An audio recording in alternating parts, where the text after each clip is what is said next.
हाय सांग माने मो चैनल को आपण मानको बहुत बहुत स्वागत। एई वीडियो रे आपण माने देखि परिबे प्रिंसेस कट ब्लाउज रो कटिंग। एई भलिया जदि आपण माने कटिंग करिवे तो आपणकर ब्लाउज टी बहुत परफेक्ट बनिबो। आर मेजरमेंट मो स्क्रीन रे देइछि।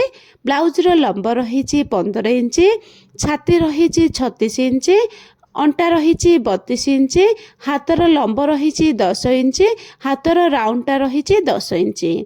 ये अस्तर वाला ब्लाउज से मु प्रथमे अस्तर कटिंग करी। अस्तर को मु दुई भाग रे मु फोल्ड कली। फोल्ड साइडटा निज साइड कानी रखिबे। एबे ब्लाउज रो लंब नबा। ब्लाउज रो लंब रही 15 इंच, ताइरे गोटे इंच एक्स्ट्रा ऐड करिकरी 16 इंच मु नेली। कोन पैना हाफ इंच तळे सिलाई रे जिवो आ हाफ इंच ऊपर सिलाई रे जिवो। ताकू सीधा लाइन टान दबा। एबे नबा कांध। कांध रखी 6 इंच। कांधर जो लंबटा नबा सेटा होची 7 इंच। ताकू सीधा गोटे लाइन टाणी दबा। आमर छाती रही 36 इंच, ताकू 4 भाग कले 9 इंच आसिला। हाफ इंच लुजिंग देले आ 2 इंच आम मार्जिन देली। अंटार भी 4 भाग कले तो 8 इंच आसिला। गोटे इंच प्लेट पाई देली आ 2 इंच सिलाई मार्जिन देली। एबे चिन्ह देइथिबा पॉइंट जाकू आमे मिसेई दबा। आमर कांध अछि 6 इंच, सेति पेन तळे 6 इंच रे गोटे चिन्ह लगेबा। ऊपर कांध आउ छातीर पॉइंट को आमे मिसेई दबा। कोणरू आमे 1.5 इंच रे गोटे चिन्ह दबा। कांधर जो लंब रही ताकू हाफ रे गोटे चिन्ह दबा। एबे तीनटा जको पॉइंट जो मिली से तीनटा जको पॉइंट को आमे हल्का राउंड शेप रे आमे शेप दबा। आमर ब्लाउज रो बैक पार्ट आमर मार्किंग हे गला। एबे आमे ताकू कटिंग करी बाहर कर दबा।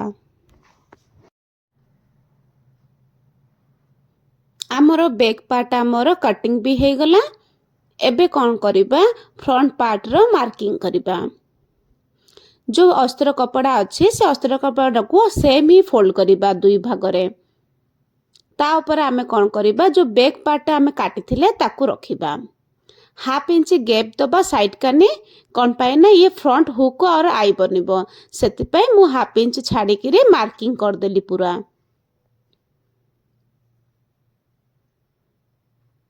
मार्किंग हे गला। एबे बैक पार्ट को आमे बाहर कर दबा। ऊपर साइड इंची टेप को रखिबा। रखी करी 11 इंच रे गोटे चिन्ह लगेबा।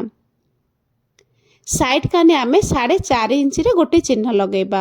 तो हमको गोटे पॉइंट मिल जिवो। तळे आमे 4 इंच रे गोटे चिन्ह लगेबा। हाथर जो राउंड देइजे मझी सेंटर रे गोटे चिन्ह लगेबा। आमे तीनटा जाको चिन्ह को आमे मिसेई दबा। तळ साइड 2 इंच रे गोटे चिन्ह लगेबा।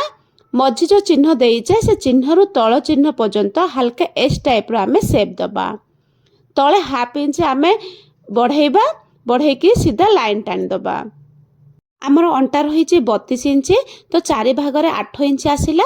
तो आमे 8 इंच रे आमे गोटे चिन्ह लगे दबा। 2 इंच आमे एक्स्ट्रा सिलाई मार्जिन पाई दबा।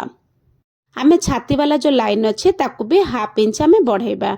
बढ़े के तलर और छाती लाइन को आमे मिसेई दबा। छाती लाइन रे साइड काने गोटे इंच आमे ऊपर को दबा। देकिरी आमे से एस जो बनैचे से लाइन टा को आमे मिसेई दबा। एबे आमर फ्रंट साइड रो मार्किंग हे गला। एबे कटिंग कर दबा। मु जो भलिया कटिंग करूची एई भलिया ही कटिंग करिवे।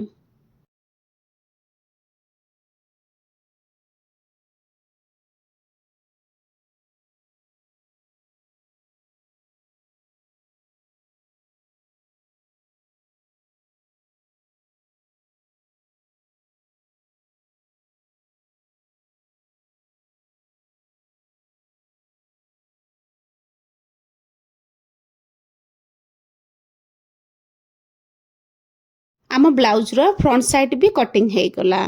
एबे आमे कौन करिबा हाथर कटिंग करिबा। जो बड़का अस्त्र नैचे ताकू आमे 4 भाग रे भाग करिबा। फोल्ड साइडटा निज साइड कानी रखिबे।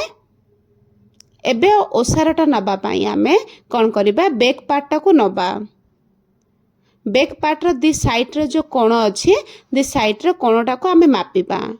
आमर आसिला 9 इंच ताई मु एक्स्ट्रा 1 इंच मिसेकिरे 10 इंच रे मु चिन्ह लगेली। हाथर जो लंब रही 10 इंच तो मु 1 इंच सिलाई मार्जिन पाए 11 इंच रे मु चिन्ह लगेली। साइड कानी मु 3 इंच रे चिन्ह लगेली। 2 इंच आमर सिलाई मार्जिन अच्छे से 2 इंच सीधा आम गोटे लाइन टाणी देली। एबे ऊपर रू जो आम 2 इंच चिन्ह देचे ताको आम हल्का एस टाइप रो हाथर सेप दबा। तलर आमर 10 इंच अच्छे तो हाफ करवा 5 इंच आसिला और 2 इंच सिलाई मार्जिन दबा। एबे आमर पूरा मार्किंग हो गला हाथर भी। एबे आम कटिंग कर दबा।